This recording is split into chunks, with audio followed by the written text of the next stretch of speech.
Imana ibonekera Mose. Mose yari afite umutima ukunda Imana, yari afite umutima ukunda bene se, yari mufite umutima wanga icyaha. Imana hari umwifato wa gikristo, niko Pawulo yavuze abwira abaroma. Hari umwifato, hari ukuntu umukristo yifata, hari ukuntu umukristo yitwara. Uyu mugore agira ibyo yanga, uyu mugabo agira ibyo yanga, uyu musore agira ibyo yanga, uyu mukobwa agira ibyo yanga. Ibyamutandukanya n'urukundo rw'Imana. Umuhe ishyaka ryiza, umuhe kugukomereraho. Imbaraga zisumba byose zibe ku bantu bawe. Urakoze Kristo, koko kw'Imana yacu kube kuba rataya sikarabone foya. Uri Imana ishobora byose. Gira umuntu ukura mu kibazo, gira umuntu ukura mu kibazo, gira umuntu ukura mu kibazo Kristo. Waravuze ngo nidusaba tuzahabwa, nidukomanga tuzakingurirwa. Gira umuntu ukingurira, gira umuntu ukura mu maboko ya Herode, gira umuntu ukura mu maboko ya Farawo, gira umuntu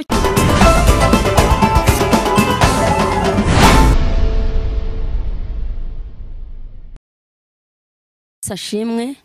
Yesu wacu nahabwa icyubahiro, Imana yo mu ijuru ihabwa icyubahiro. Ndashima Imana cyane uyu munsi mwiza Imana yaturemeye kugira ngo tunezererwemo. Imana y'amahoro ihabwa icyubahiro. Ni Gatera Jose rero nkuko bisanzwe guturuka muri Philadelifia. Nje kukubwira ngo Imana y'amahoro ikomeze kugirire neza, igukure mu bwiza, igushyira mu bundi. Uyu ni umunsi mwiza, ni weekend itazongera kugaruka. Imana yakurindiyemo kandi ndahamya neza yuko wabonye ubwiza bw'Imana. Kuva ugihumeka umwuka w'abazima ufite ishimwe ryo gushima Imana. Nta kindi Imana yagusigiye no kugira ngo uyubahe, uvugire abantu ko Yesu agira neza, ubwira abantu ko Imana ishobora byose. Ndashima Imana rero kuri uyu munsi. Ndumva nejejwe n'Imana mu mutima wanjye kubw'urukundo rwayo n'uburinzi n'urukundo dukunda. Muririmbyi w'149 yaravuze ngo rusumba izuba, ngo rusumba ukwezi, ngo kandi kuzimu ngo rugerayo. Urukundo rw'Imana rugera ikuzimu. Tekereze nta wundi muntu ugerayo. Niyo tubuze umuntu dukunda turagenda tukajugunya tukigarukira, bikagaragara ko tubabaye ariko ntabwo tukumara icyumweru tukiri muri ibyo bibazo. Niyo yabarindi kandi wakubwira ngo mujyane ntago mwajyana, ariko Yesu urukundo rw'Imana rugera ikuzimu. Ndashima rero Imana yo mu ijuru, Imana yacu yaduhaye agakiza, yaduhamagaye niyo kwizerwa. Imana ishimwe rero. Abakunzi bacu, inshuti za Philadelifia, inshuti za Kristo mwese, Imana yo mu ijuru ikomeze ibagirire neza. Uyu munsi tugiye kuganira ku ijambo ryiza. Imana ibonekera Mose mu gihuru cyaka umuriro. No kuvuga ngo nta Imana itakwiyerekera. Bibiliya iravuga ngo Imana ibonekera Mose mu gihuru cyaka umuriro. Yaramubonekeye, yaramwiyeretse mu gihuru cyaka umuriro. Imana irigaragaza, yari mu gihuru, yari mu ishyamba. Ibihuru biba mu ishyamba, kiretse bya bindi abantu badekora bashaka kurimbisha ahantu, ariko nacyo kiba ari igihuru. Gusa ibihuru Mose yari mu gihuru kuko yari aragiye. Rero Bibiliya iratubwiye ngo Imana ibonekera Mose mu gihuru cyaka umuriro. Imana ishimwe. Turasoma ku murongo wa 5. Iramubwira iti kwetura wikwegera aho kandi kwetura inkweto mu birenge, kwetura inkweto mu birenge byawe, kuko aho uhagaze aho ari ahera. Kandi iti ndi Imana ya so, Imana ya Aburahamu, Imana ya Isaka, Imana ya Yakobo, Imana ya Yakobo. Mose yipfuka mu maso kuko atinye kureba Imana. Imana ishimwe. Imana yamubwira iti ndi Imana ya so, ndi Imana ya Isaka, ndi Imana ya Yakobo, ndi Imana ya Aburahamu. Iramwibwira bihagije, irimenyekanisha. Buryo ujya wimenyekanisha imbere y'Imana uvuga uriwe, uyibwira uti Imana ndi mukakanaka, wavutse kwa runaka, mwene runaka, uratuzi, uzi uko duteye, uzi uko tubayeho, narinje rero. Ujye ubwira Imana ntukagira aho uyibereka. Uwiteka yabonekera Mose, iramubwira iti ndi Uwiteka, Imana ya so, Imana ya Isaka, Imana ya Yakobo, Imana ya Aburahamu. Irivuga bihagije. Yabwiraga Mose. Uyu Mose yarindi Mose, ubundi Mose yari umuheburayo, Mose yabaga mu gihugu cya Egiputa, ariko we ngo agenda abaheburayi igihe babaga i Gosheni, Farawo yigeze kugira umukwabo, agira intambara mu mutima, aravuga ngo bari abantu bagiye kuzagwira, bari abantu bagiye kuzaba benshi, ngo ateza impagarara mu mutima we, ngo ahamagara abantu akoresha inama, aravuga ati dukora iki, bari abantu ko bagiye kuzagwira. Hanyuma ngo bajya umugambi, aravuga ati nta kindi ni igihe cyo kwica, reka tuzica abana. Yari yarabwiye abaforomo cyangwa se abaganga, ababyaza se, arababwira ngo nimureke bari abantu b'abaheburayo kazi nibajya babyara, dore bari kugwira, mujye mwicira abana mu matako yabo. Ngo ariko ntibabikora kuko harimo abaheburayo, harimo abaheburayo kazi, ngo ntibabikora. Hanyuma ngo Farawo abona yuko batamwumvira, akora ikintu gikomeye, ngo ateza kugira ngo bice impinja zose ziri muri Egiputa, zari ziri muri Egiputa z'abaheburayo. Aravuga ati muzice, mwice impinja zose zizajya zivuka, mujye muzica. Icyo gihe rero Mose uyu nguyu Imana yabonekeye, Imana yiyeretse, n'uyu nguyu niho yavutse, ngo avuka muri icyo gihe. Ariko kubw'umugambi w'Imana, ngo nyina amuhisha amezi 3, amuhekikiye ku bibero, akajya amuhisha, ngo ararambirwa. Ngo arambiwe, aravuga ati nagende, ngo aragenda amujugunya mu ruzi, amubohera agatete cyangwa se amushyira mu gapaniye, amushyira mu ruzi. Hanyuma hari ikintu gikomeye Imana yakoze. Imana iza gukora ikintu gikomeye, ngo uwo munsi kubw'umugambi w'Imana, Mose yagiye kumuta mu ruzi, yohereje umukobwa wa Farawo ngo imuteze ubwibone, ngo aravuga ngo ntabwo uyu munsi ndi bwogere muri pisine, ngo ndashaka kujya kogera mu mazi atemba, ndashaka kujya kogera ahantu mu mazi. Ngo yanga kogera mu mapisine, yari umwana w'umwami. Naho wari umugambi w'Imana kugira ngo Imana irokore Mose, kuko uwo munsi n'uwo munsi nyina wa Mose yari yamutaye mu mazi, ngo yari ananiwe, yari arambiwe. Ndashaka kukubwira ngo aho unaniriwe niho Imana itangirira. Iyo unaniwe, aho unaniriwe, aho ucogoreye, niho Imana itangirira igakora. Imbaraga zawe irazizi, intege nke zawe irazizi.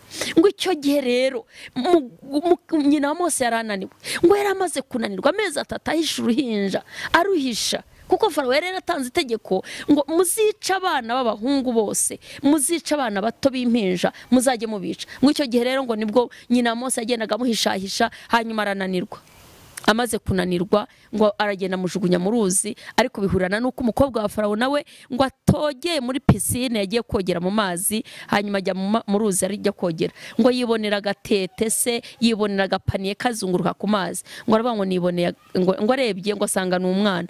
Rero ngo Miriyamu mushiki wa Mose ngo yabaga ari hafi aho, ngo aravuga ngo reka ngushakire umurera. Icyo gihe rero Mose baramujyana, bamureresha, arerwa na nyina, bajya kuzana nyina bari umwirerera kubw'umugambi w'Imana. Mugambi w'Imana uzakurinda, mugambi w'Imana uzakurinda, uzagutambutsa, uzagucisha mu mazi, uzagucisha mu muriro. Mugambi w'Imana. Mwene data, nje kukubwira ngo Imana ntahita kusanga. Iyeretse Mose ikamwiyereka ari mu gihuru. Mose rero ngo yarerewe atyo kwa Farawo, ariko aza gukura, amenya yuko atari umwuzukuru wa Farawo, amenya yuko atari umwana w'umukobwa wa Farawo. Ngo arabyanga, abimenye, amenya yuko nawe ari umuheburayo nk'abandi, ngo aravuga ngo nanjye ngiye gufatanya na bene wacu. Yiyambura icyubahiro cy'ibwami, yiyambura icyubahiro cy'ibwami, umutima umwemeza kujya gufatanya na bene so, gifatanya n'itorero, gifatanya n'abashumba bawe, gifatanya n'abantu bene so bakijijwe, gifatanya n'abantu bari mu mwuka w'Imana, gifatanya n'abantu bazima bubaha Imana, gibabarana n'abandi. Ntukitarure, ntukave mu murongo w'abakristo, ntukave mu bantu niyo baba bari mu kibazo, jya wemera ufatanye nabo. Mose yemera kujya gufatanya na bene wabo, aravuga ngo ntabwo nakubona bene wacu bababaye, ngo nanjye nkomeze nezererwe mu rugo rwa Farawo. Ngo yemera kuva muri icyo cyubahiro, nubwo byari bigoye, nubwo yahuye n'intambara nyinshi, nubwo buzima yavuyemo, ahaguruka muri icyo cyubahiro, kuba umwuzukuru wo kwa Farawo, kuba umwuzukuru w'ibwami. Yiyambura icyo cyubahiro, yemera kujya gufatanya na bene wanyu. Imana ikunda intwari, Imana ikunda abantu bafite ubuzima bufite intego. Rero ndagira ngo Imana igushyigikire, Mose ngo aragenda ageze muri bene wabo rero atangira kugira ishyaka ryiza, atangira kugira imigambi myiza yo kubacungura. Abonye barengana yanga kubona barengana, atangira kujya nk'ubarwanirira. Nicyo gihe niho gihe bamuhize bashaka kumwica, ariko ngo baramwohera baravuga bati two kumena amaraso nagende azagwa mu gasozi, ubutayu buzamumira, azagwa mu butayu. Yaragiye rero Mose ngo agiye, Bibiliya ivuga yuko yagiye ubutayu ntibwamumiza, ahubwo kubw'umugambi w'Imana yaragiye agwa ahantu ku bashumba b'umugabo, ku bakobwa b'umugabo witwa Yetiro, ngo yari umumediyani, yari umunyamahanga, abagwamo. Ngo abo bakobwa baramwakira, Mose arabafasha, hanyuma ngo baza no kumutahana iwabo, babwira se ibyo uwo musore yakoze, ngo aramwishimira, mubazi yaturutse aramwishimira, bashyira mu rugo rwe. Urumva ko yaragize amahirwe ko ntiyaguye mu butayu.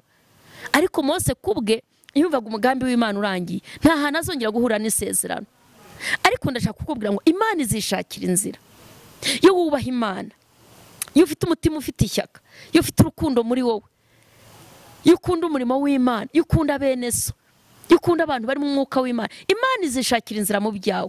Imana, Mose ngo atangira kuba mu bamediyane, aba mu rugo rwa Yetiro, ndetse bamushyingira n'umukobwa we, aratangira afatisha ubundi buzima, afatisha ikindi kirere. Umugambi w'Imana yumva atakiwurimo, amakuru yo kuvuga yuko bafite isezerano yumva atakirimwo, yumvaga ntaho bizahera, kubera ko yari we musore Yetiro afite, ari we mugabo uri muri urwo rugo we musore, nta bakobwa yari yarabyaye, byari ngombwa ko ajya kuragira intama ze.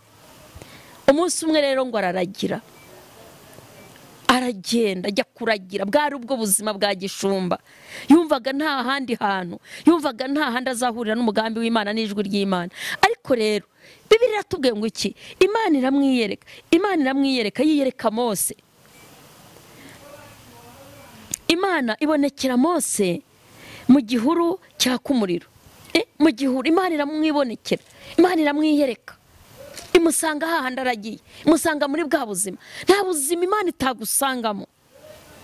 Iramubwira ngo ndi Imana ya so, ndi Imana ya Yakobo, ndi Imana ya Isaka, ndi Imana ya Aburahamu. Iramwibwirira kugira ngo yongere agarure umutima. Mwene data, ushaka kuvuga ngo byararangiye, ubusa Imana yansanga aha, ubusa nahahurira n'Imana, ubusa Imana yangirira neza. Komeza wubaha Imana, nta buzima itagusangamo, nta gereza itakingura. Mu minsi ishize turetse gusoma ijambo rikomeye ngo Herode afunga Petero, ngo ariko ab'itorero bagira umwete wo kugira gute, wo kumusabira ku Mana. Imana yohereza marayika. Rero ndashaka kukubwira ngo ubwo buzima aho hantu uhagaze, ahantu uri, intonganya urimo, inzangano uri hagati yazo, wowe ubaho Imana, wireba ku muntu. Bibiliya iratubwira ngo wiringire umwana w'umuntu ajya avumwa, ntukiringire umwana w'umuntu uva mu mwuka ibyo bikarangira, ahubwo ujya wiringira Uwiteka. Nushaka no kumwumva ujye umwumvira mu Mana, nushaka no kumureba ujye umurebera mu Mana. Imana ibonekera Mose. Mose yari afite umutima ukunda Imana, yari afite umutima ukunda bene se, yari afite umutima wanga icyaha. Imana iramwiyereka. Mwene data, ndashaka kukubwira ngo iki? Ndashaka kukubwira ngo egera Imana. Mose yaragize ishyaka ryiza, yanga kwitwa umwana, umwuzukuru w'umukobwa wa Farawo. Aravuga ngo ntago bishoboka, jewe sinshobora kwitwa umwuzukuru w'umukobwa wa Farawo, namaze kumenya yuko jewe ndi umuheburayo. Ese mwene data, umaze kwakira agakiza n'irihe shyaka ufite? Umaze kwakira agakiza n'iyihe ntumbero ufite? Umugambi wawe nuwuhe? Agakiza Imana yaguhaye, urumva ugomba kubute mu Mana, urumva aho kwifata ute? Hari umwifato wa gikristo, niko Pawulo yavuze abwira Abaroma. Hari umwifato, hari ukuntu umukristo yifata, hari ukuntu umukristo yitwara, hari ibitekerezo agira, hari ishyaka agira, hari intumbero y'igikorwa afite kugeraho. Umugambi w'umukristo utandukanye n'imigambi y'abantu. Mose rero ngo agambirira kutitwa umwuzukuru kwa Farawo, ayemera kuva ibwami. Uyu munsi ubushomeri ntibwagutandukanya n'urukundo rw'Imana, kuba utinze ku musozi ntibyagutandukanya n'urukundo rw'Imana, kuba ukererewe hari ahantu utinze ntibishobora kugukura mu rukundo rw'Imana. ariko nta hantu Imana itagusanga. Iyasanze Mose mu bushumba aragiye, iyasanze Mose aragiye intama, yabuzwa n'iki kukugirira neza? Ndashaka kugira ngo uyu munsi witekerezeho. Turacyari mu ntango z'umwaka, umwaka kandi ni umwaka Imana igambiriye kutugirira neza. Ni umwaka Imana igambiriye guhindura, gusubukura amasezerano. Ni umwaka Imana igambiriye kugira neza abantu bayikomejeho. Ni Imana izirikana, ni Imana izirikana ibyo wakoze, imirimo myiza wakoze, Imana irayizirikana. Ndagira ngo rero uyu munsi utangire witekerezeho. Imana yigaragariza Mose, ivugana nawe, imubwira amagambo akomeye. Yamubwiye iti ndi Imana wikwegera aha ngaha, ndi Imana ya so, ndi Imana ya Aburahamu, ndi Imana ya Yakobo, ndi Imana ya Isaka. Ivuga izina ryayo, iramwibwira. Cya gihe yusenga Imana ikeneye kuvugana nawe, jya uyiha igihe, jya uyiha igihe Imana. Uyiha igihe uvuga uti uyu munsi samedi ndashaka kuganira n'Imana, uyu munsi muri iyi weekend nubashaka kuzihererana n'Imana, Imana uzaba inshuti yayo. Ujye uvuga ngo ariko abandi baganira bate n'Imana, ibasura ite? Ntabwo ari ibya runaka, nawe yagusura. Nuyiha igihe, nuyiha igihe Imana iragusura. Nuyiha igihe Imana iravugana nawe. Rero ndashaka kukubwira ngo garukiraho ngaho pe, garukiraho wa mubyeyi we, wa mukobwa we. Imana irahagije, irihagije. Iyakuye Mose, iyamukuye mu butamu, yamukuye mu bushumba ashumbye kwa sebukwe, ibaza ubwo buzima. Ariko nawe ujye uvuga ngo ariko Mana ngo reba ubuzima ndimo. Buriya Mose ibyiza yari yarakoze ntibyari bihagije ko atajya kuragirira Yetiro intama. Ariko Imana irabanza ikareka ikakwigisha naho ngaho, naho ukahiga, ukiga ubushomeri. Kuki shomere naratangaga icya 10? Birashoboka. Kuki shomere narafashije abakene? Birashoboka. Aho nawe ushobora kuhanyura ukahiga rikakubera ishuri. Ariko bitavuga ngo Imana yakuretse, bitavuga ngo Imana yabuze inzira. Irihagije ntabwo ushobora kubura inzira y'ibyawe. Ndashaka kugusengera Imana. Ntabwo nzi intege nkeya umazemo igihe, ntabwo nzi intege nkeya utinzemo, ariko Imana dusenga yicaye ku ntebe y'imbabazi. Ushatse nawe waza uyu munsi ikakugirira neza. Urarushye birumvikana. Igihe tugezemo ni igihe cyo kubaha Imana, tukagira ishyaka ry'ibyiza, tukagambirira kubana n'Imana n'abantu bayo, tukegera umurimo w'Imana, tukawushyigikira, tukaba mu nzu y'Imana. Kuko mu nzu y'Imana haba amahoro, mu nzu y'Imana haba umugisha. Ndagira ngo rero ngusengera Imana. Ndashaka kugusengera kandi ndabizi neza ko Imana irakwiyereka nkuko yiyeretse Mose. Imana irakwiyereka nkuko yiyeretse Mose. Muri ibi byavuze ngo Imana uko wafashaga batubanjirije ngo natwe ari kuzadufasha, uko wafashaga basogokuruza natwe ari kudufasha. Iryo ryari isengesho. Uyu munsi Imana ikwiyereke, Imana ikwiyereke muri icyo kibazo, Imana ikwiyereke wabuze aho werekera, urumva nta gisubizo, ariko yiyeretse Mose ikwiyereke uyu munsi. Urakoze Mana. Iri ni ijambo ryawe mu izina rya Yesu Kristo mu Nazareti. Iyereka uyu mubyeyi wabuze icyerekezo, iyereka uyu mugabo wumva byamushobeye, iyereka uyu mukobwa ubona yuko atinze ku musozi, iyereka uyu musore birashoboka ko yabuze akazi, kavuga ati nzarambagiza nte, nzashyingirwa nte, nzabona urugo nte, nzubaka nte. Ariko uri Imana, umwiyereke Mana. Iyereka ubwoko bwawe bakwikomejeho, uyu munsi yakwikomejeho, yanga kwitwa umwuzukuru wa Farawo. Nawe ugira ibyo wanga, nawe agira ibyo yanga, uyu mugore agira ibyo yanga, uyu mugabo agira ibyo yanga, uyu musore agira ibyo yanga, uyu mukobwa agira ibyo yanga. Ibyamutandukanya n'urukundo rw'Imana. Umuhe ishyaka ryiza, umuhe kugukomereraho, imbaraga zisumba byose zibe ku bantu bawe. Urakoze Kristo, koko ku Imana yacu kube kuba rataya sikarabone foya. Uri Imana ishobora byose. Gira umuntu ukura mu kibazo, gira umuntu ukura mu kibazo, gira umuntu ukura mu kibazo Kristo. Waravuze ngo nidusaba tuzahabwa, nidukomanga tuzakingurirwa. Gira umuntu ukingurira, gira umuntu ukura mu maboko ya Herode, gira umuntu ukura mu maboko ya Farawo, gira umuntu ukiza Farawo Mana. Uri Imana ishobora byose, uri Imana ihoraho. Mwami Yesu, uyu mugabo hari Farawo umuhagaze imbere, uyu mugore hari Farawo umuhagaze imbere, uyu mukobwa hari Farawo umuhagaze imbere. umubuza gutambuka, ariko uri Imana ishobora byose, uri Imana itananirwa. Icyubahiro kibi cyawe ko hari umuntu ukuye mu kazitiro, icyubahiro kibi cyawe ko hari umuntu ukirije amaboko ya Farawo.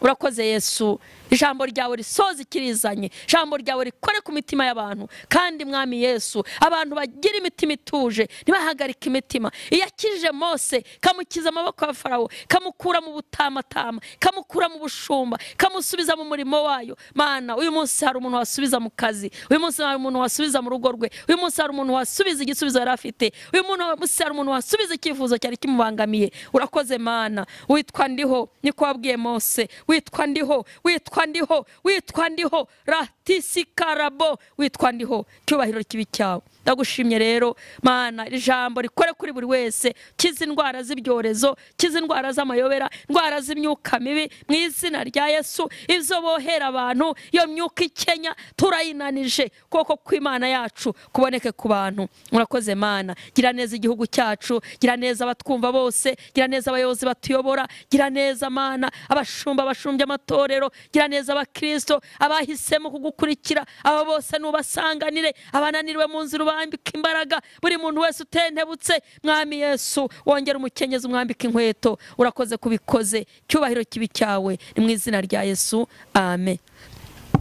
Imana ibaha umugisha. Ni Gatera Jose guturuka muri Philadelifia nkuko nabivuze. Reka mbahe telefone, ese nanjye ubu nafata umwanzuro nka Mose wawufata.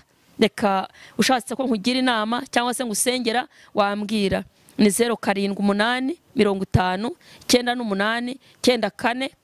07 50 98 944 na 07 74 34 33 rimwe 07 072 74 34 93 rimwe. Imana y'amahoro ibaha umugisha, amen.